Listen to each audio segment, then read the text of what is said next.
ज्ञानेश्वर महाराज की, सरस्वती माता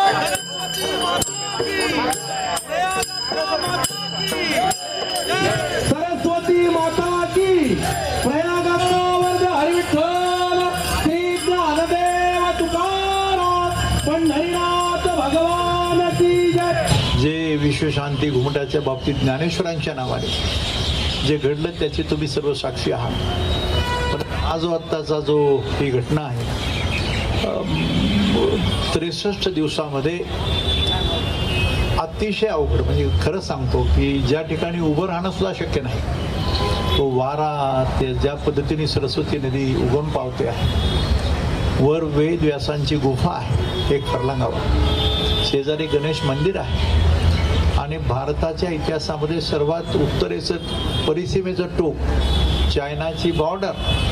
पण जी रचना आहे ती कदाचित किती लाख वर्षापूर्वीपासून ते वाहत होऊन ते खडक उभे आहेत हे पाहिल्याशिवाय कळणार नाही. मलाही अनुभव आला होता.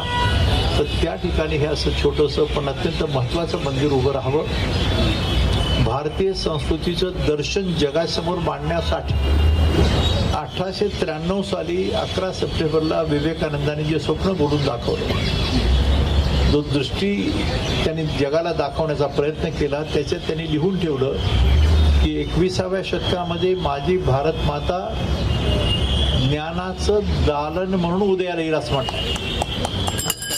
आणि नुसतं ज्ञानाचं दालन आहे तर पुढे म्हणलं संपूर्ण जगाला सुखाचा, समाधानाचा, शांतीचा मार्ग दाखवण्याचं दायित्व तुमच्या माझ्या भारत मातेकडे आहे. मोठा विषय बोलण्यासारखा आहे, पण ते घडलं.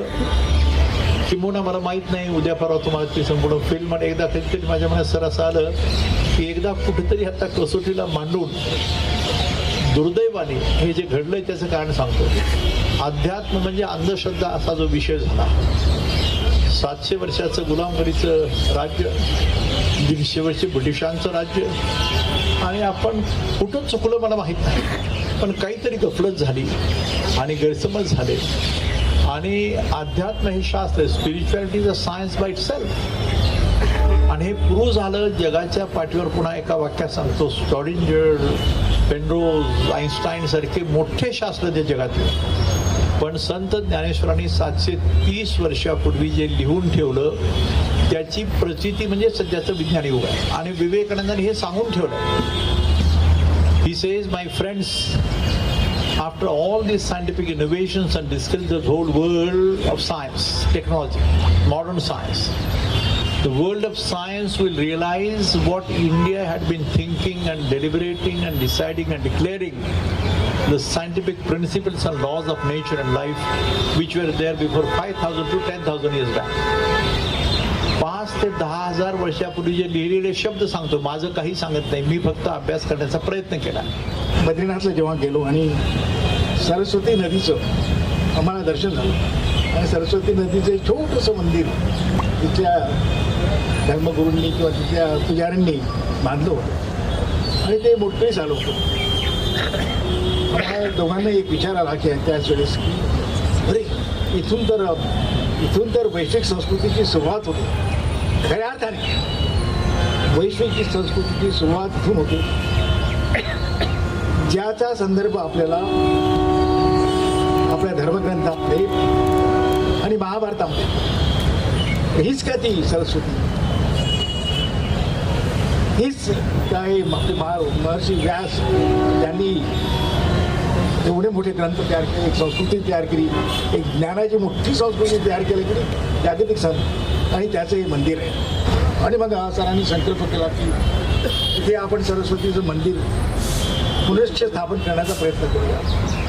आणि तो एक अत्यंत भावनायुक्त तो क्षण होता की तिथे आपण शपथ घेऊ की इथे ते मंदिर पुनरुत्थान इथे होईलच, पण त्याला 12 वर्ष झाली. बड़ा परम अनुभूति है एक वैज्ञानिक के लिए. अध्यात्म, ज्ञान, विज्ञान और प्रज्ञान, ये तीनों के समन्वय ये मैंने यहाँ देखा है. हम दोनों चारों तरफ, विजय और हम दोनों ये देखते हैं कि ये सौंदर्य है. किसकी सौंदर्य है? हमारा भारतीय संस्कृति का सौंदर्य है. ये जो संस्कृति इतना उच्च कोटि के है. मुझको याद आया उस समय हम जब रॉकेट और सैटेलाइट लॉन्च करते थे, जब उस लास्ट मोमेंट पे इतने काम करके जाते थे, लेकिन हम उसी समय भगवान को कहते थे कि प्रभु सक्सेस हो जाए.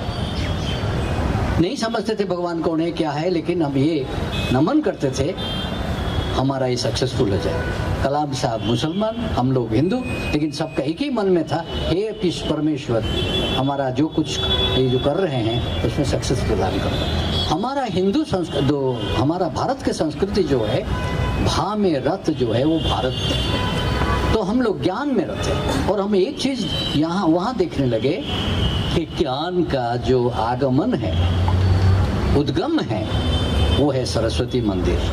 सरस जिसको कहते हैं ज्येष्ठ, उसका वो देवी सरस्वती वहाँ से उद्गम होती है. ज्ञान के बिना हम कभी कहीं भी सक्सेसफुल नहीं होंगे.